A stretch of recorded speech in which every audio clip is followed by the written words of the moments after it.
പെരിയ ഇരട്ടക്കൊലക്കേസിലെ വിധി 28 ശനിയാഴ്ച CBI കോടതി പ്രഖ്യാപിക്കും. കേരളത്തിലെ ജനങ്ങളെ പരിഭ്രാന്തരാക്കിയതും ഞെട്ടിച്ചതുമായ ഒരു കൊലപാതകമായിരുന്നു ഈ 2 യൂത്ത് കോൺഗ്രസ്സുകാരുടെ. അവര് രണ്ടുപേരും ചെറുപ്പമാണ്, വളരെ ചെറുപ്പമാണ്. യൂത്ത് കോൺഗ്രസ് ആക്റ്റീവായി കാസർഗോഡ് പ്രവർത്തിക്കുന്നവരാണ്. അത് എതിർചേരിയിലുള്ള CPM പ്രവർത്തകർക്ക് വലിയ അരോചകമായി.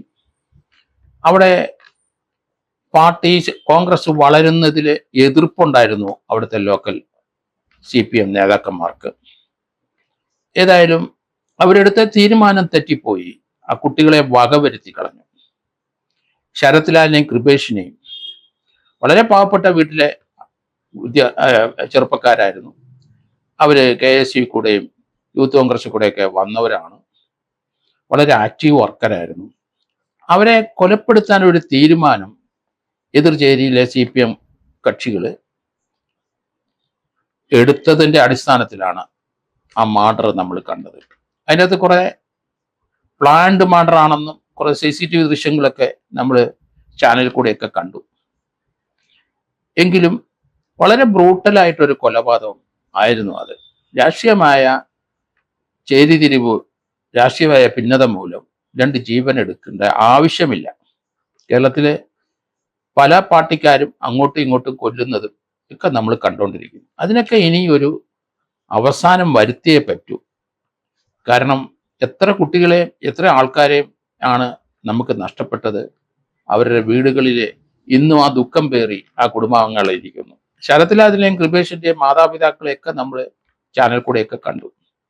അവരുടെ കണ്ണീർ വീഴ്ത്തിക്കൊണ്ട് അവർ നിൽക്കുന്ന കാഴ്ചകളെ നമ്മളെ നൊമ്പരപ്പെടുത്തുന്നതാണ്. എന്തായാലും അതിൻ്റെ വിധി 28/12/24 ശനിയാഴ്ച CBI കോടതി പ്രഖ്യാപിക്കും. ഇതിനകത്ത് തുടക്കത്തിൽ 2019 ഫെബ്രുവരി 17 ഈ അരുൺ കൊല നടന്നത്. അത് ലോക്കൽ പോലീസിന്റെ അന്വേഷണം തൃപ്തികരമല്ലാത്തതുകൊണ്ട് ക്രൈംബ്രാഞ്ച് ഏറ്റെടുത്തു. ക്രൈംബ്രാഞ്ച് 14 പ്രതികളെ അറസ്റ്റ് ചെയ്തിരുന്നു. 1-ാം പ്രതിയായി പീതാംബരൻ ലോക്കൽ കമ്മിറ്റി അംഗമാണ്. അങ്ങനെ ഉൾപ്പെടെ 14 പേരെ ലോക്കൽ പോലീസ് അതുപോലെ ക്രൈംബ്രാഞ്ചും ചേർന്ന് അറസ്റ്റ് ചെയ്തിട്ടുണ്ട്. അതിനുശേഷം ശരത് ലാലിന്റെയും കൃപേഷിന്റെയും മാതാപിതാക്കൾ ഹൈക്കോടതി പരാതി കൊടുത്തു. അന്വേഷണം തൃപ്തികരമല്ല. ഇതിനകത്ത് ഈ 14 പേരല്ല ഇത് പ്ലാൻ ചെയ്തവരും ഇതിനകത്ത് 120 കോൺസ്പിറസി നടത്തിയവരും ഒക്കെ വെളിയിൽ നിൽക്കുകയാണ്. അവരെ ആരെയും ക്രൈംബ്രാഞ്ച് അറസ്റ്റ് ചെയ്യുന്നില്ല. ഭരണപക്ഷത്തു നിന്നുള്ള സപ്പോർട്ട് കാരണം അവരെ ഒന്നും തൊടാൻ പറ്റുന്നില്ല.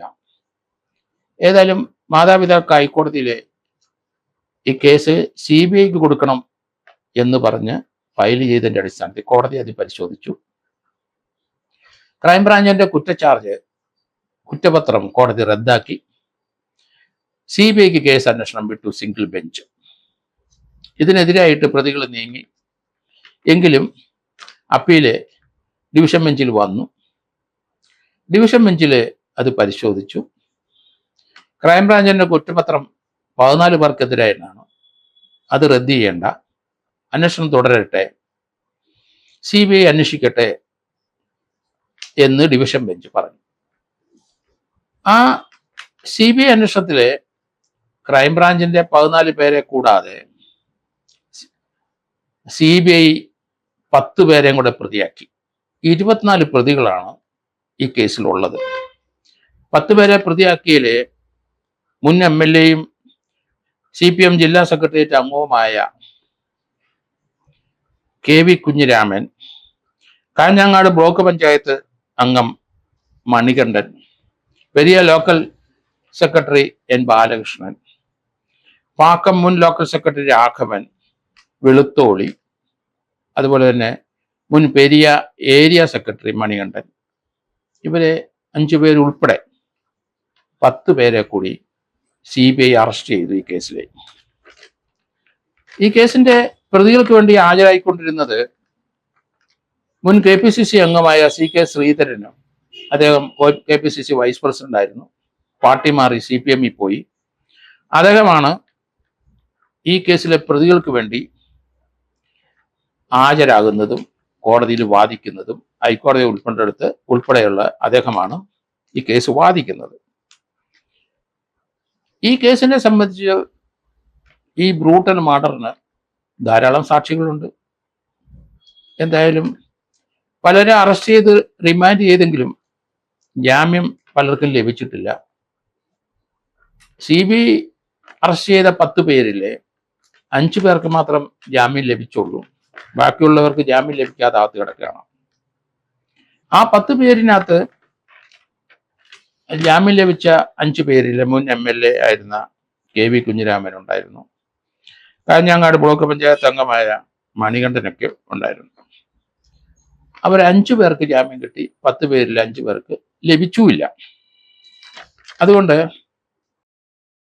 ഈ കേസിനെ സംബന്ധിച്ചിടത്തോളം നമ്മൾ പൊതുവായിട്ട് നോക്കിക്കഴിയുമ്പോൾ നല്ല എവിഡൻസ് ഉള്ള കേസാണ്.